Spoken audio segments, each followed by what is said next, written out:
Hey y'all, so let's get started. Before I painted my forms, I created a value scale ranging from white to black, and I mixed 4 shades of gray in between. Those shades serve as my highlights, my midtones, core shadows, and shadows. I'm going to be using a 3D shading worksheet as a guide to show you how to paint these values.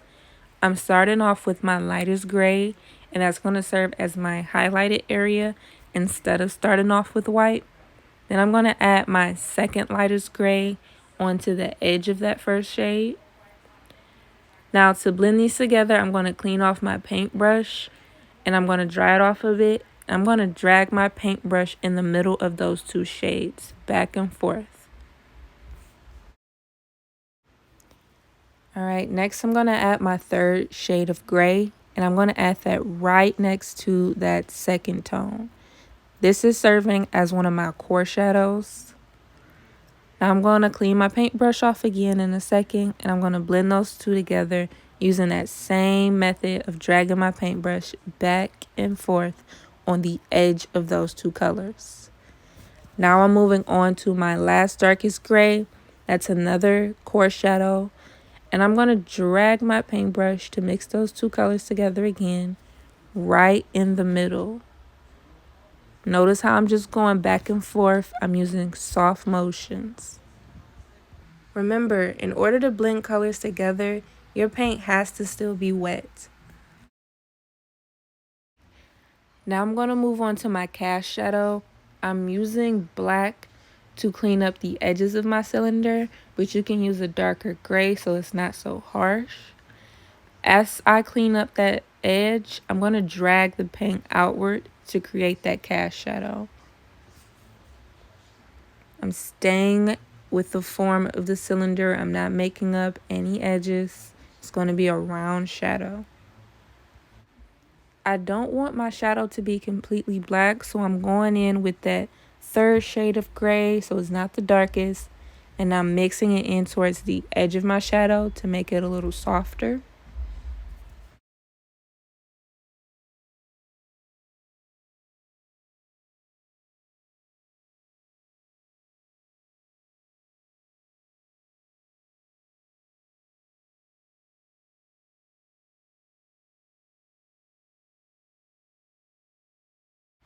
Now I'm going to paint the top of my cylinder.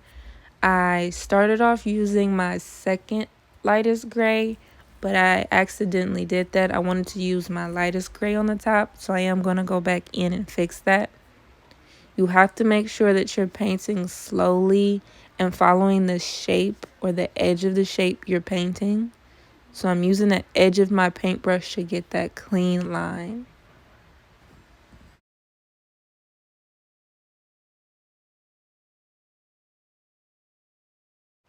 So here I'm just painting a value scale on a mini cylinder. I'm not blending the edges together. I'm just showing you the different values I used and the 4 shades of gray that I used.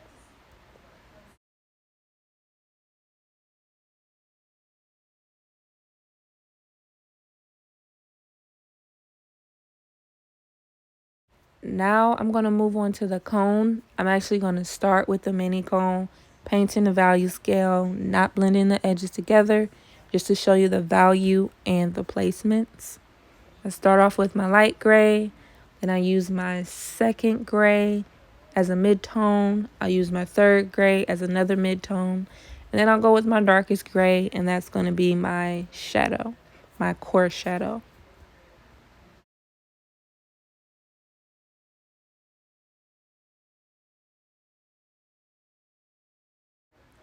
Now I'm going to start painting my cone. I'm going to start with my highlights. It's always best to paint from light to dark when using acrylic. It just makes it easier to blend together. After I do my highlight gray, I move to my mid-tone shade of gray. And I'm painting it pretty similar to the cylinder, right on the edge of that light gray. And I'm going to go back and blend those 2 colors together, back and forth. It is okay to use your lighter shade again and go over it if you accidentally make it too dark.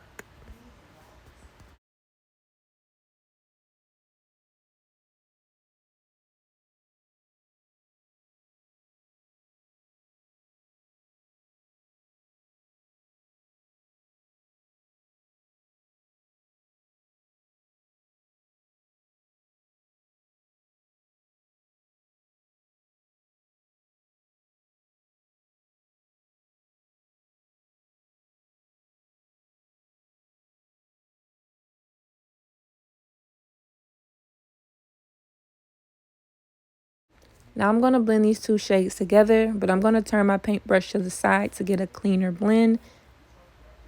Then I'm going to start painting my cast shadow of the cone and cleaning up the edges on the bottom.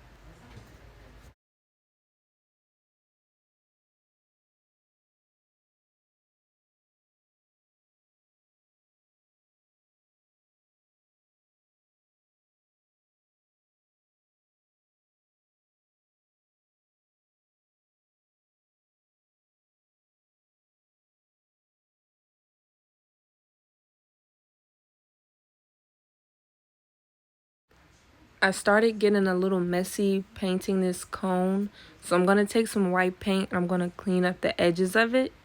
I'm going to do the same thing to my cast shadow and the top of the cone.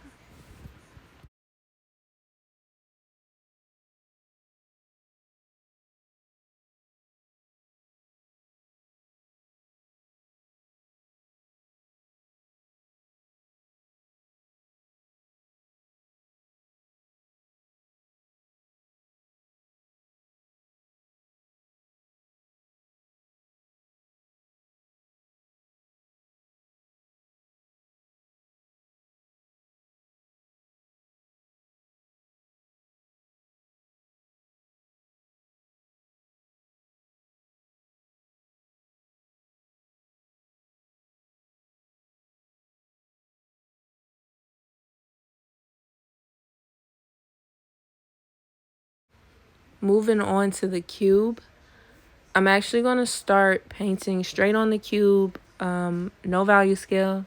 Now, even though it's a cube, that doesn't mean the values are purely flat in one tone. So you will see me mix a few different grays together to create a kind of gradient.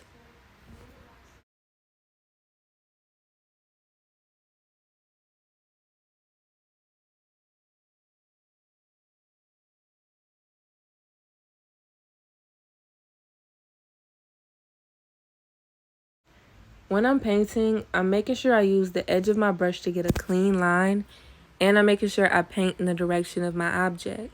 So since this is a cube, I am painting in sharp angles, and I'm making sure my paint strokes are clean.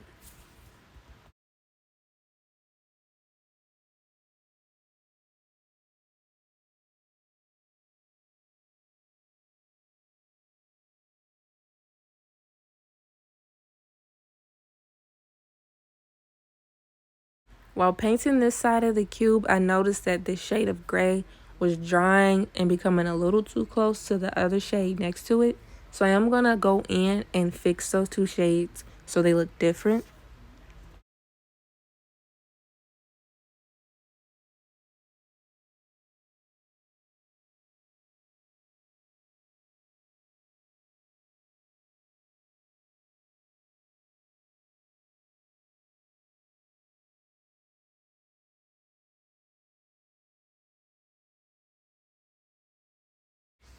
And again, I'm going to use a dark shade of gray to create my cast shadow. And I'm just going to follow the shape of my cube.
Now moving on to the sphere, I'm actually going to paint the mini sphere using a value scale, no blending, and And I'm starting off with the highlighted area. I'll move to the midtones, 2 different shades of gray, and then I'll go with my core shadow. Now notice how I'm painting around in a circle. I want to make sure my sphere looks round and not flat. So I'm going to follow the shape of the sphere.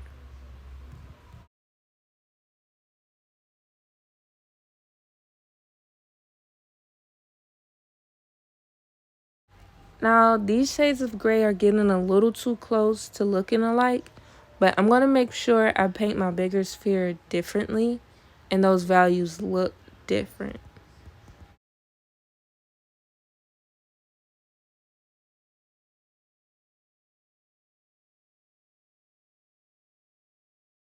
I'm starting off using my light shade of gray. That's going to be my first mid-tone. Then I'm going to move to my second lightest shade of gray, and I'm painting again in a circle motion. And I'm going to blend these two together using that same circle motion going back and forth.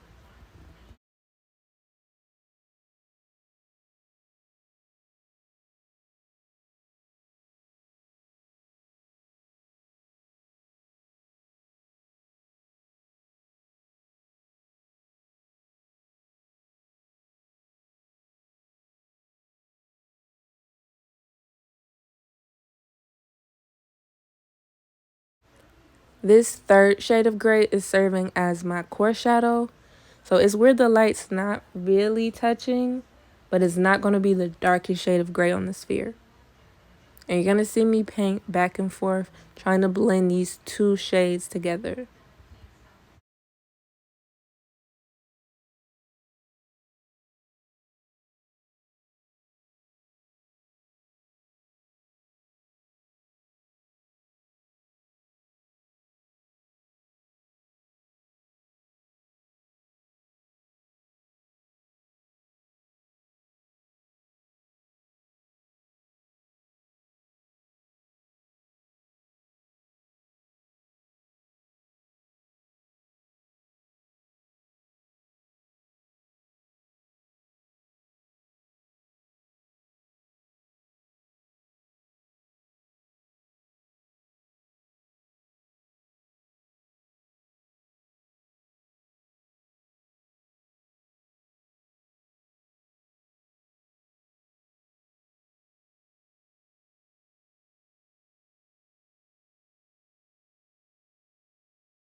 Now, painting a sphere and trying to make it look realistic is hard. It is going to take some time and patience, but just keep working. All right. You're going to see me paint this at least 3 different times until I get the shades right. I'm going to go over the highlights, the midtones, the shadows, when I probably should have stopped. But I'm just trying to make sure it looks as close to real as possible. Meaning I want it to look 3-dimensional, not 2D and flat like a circle.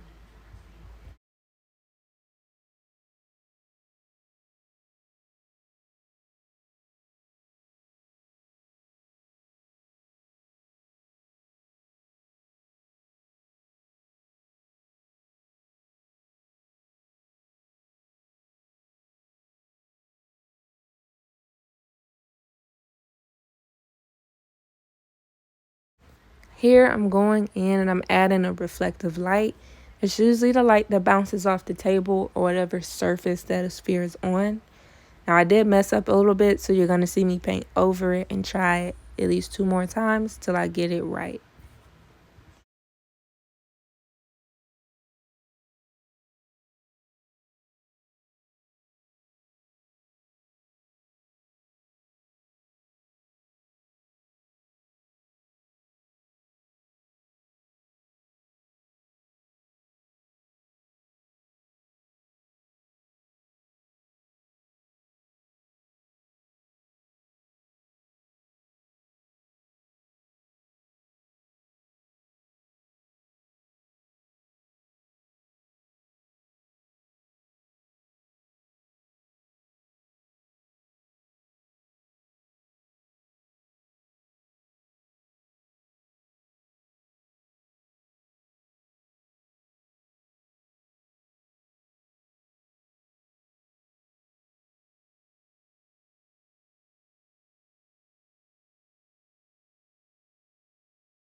The last two things I'm going to do is paint my cast shadow.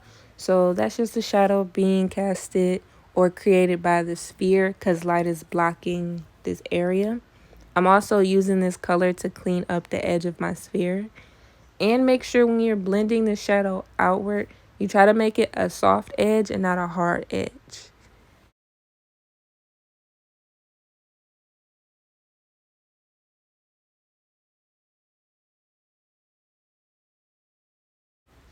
The last thing I'm about to do is use white paint and just clean up the edges of my sphere. I'm just going to smooth it out and make it look a little rounder. And I'm going to try and make my edges softer.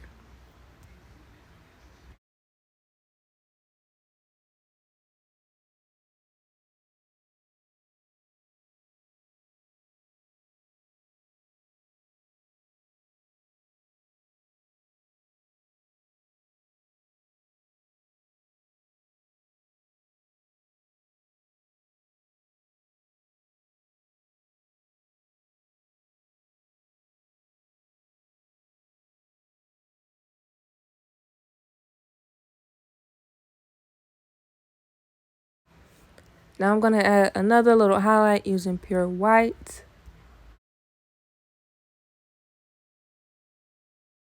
Now I'm done, and I probably should have stopped painting right here, but I didn't. I ended up painting some more and I messed up the sphere. Sometimes you just need to know when to stop. So I'm going to cut the video right here.